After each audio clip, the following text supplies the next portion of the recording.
the same day that I wrote the first poem, written in the car, and I was thinking, because I live in Portadown, there's not very many black people, especially in my school. In my class, I was the only black child.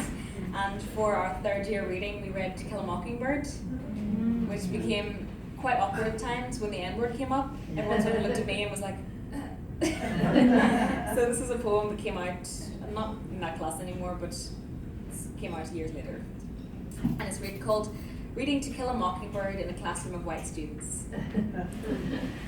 Holding his breath, hands clenched with sweaty palms around the pages, his eyes darted in my direction. There's a sudden stench of tension, and I can see the silence clinging to the air. Who will be the first to say it? Nig. I laugh to myself. I have become friends with this feeling. The awkwardness of being the only black child in the room is now a custom native to my school grounds. I wear it as a badge of honour, an excuse to giggle at the eyes that beg for my permission.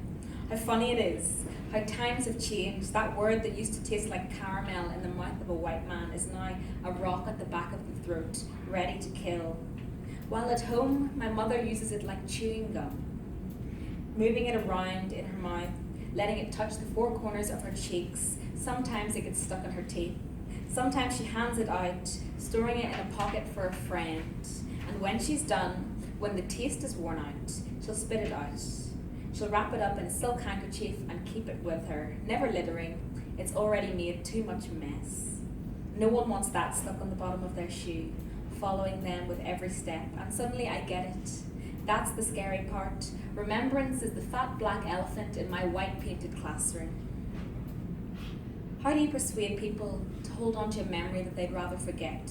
Move on, let go, forgive and forget. This is not a history classroom, Anesu. And even if it were, we'd be reading two very different textbooks. And then I ask myself, would the word flow easier if I weren't in the room? Is the discomfort in the word or my presence within it? After all, a definition is completely changed once you put a face to it. And I wonder what would have happened to them, my friends, if I had not been the first black one amongst them. I mean, here and now, who would they have become?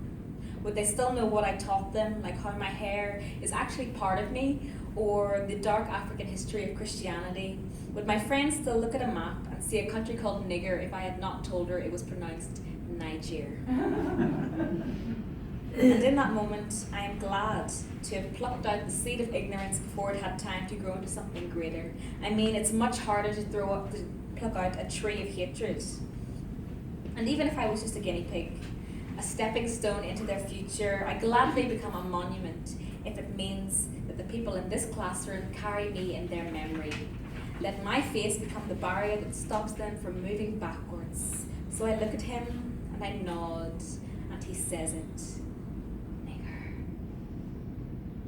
Sighing, he moves on, and the room deflates as quickly as it could have exploded, and I smile. I feel that I have emancipated them, offered up a new kind of freedom. Thank you.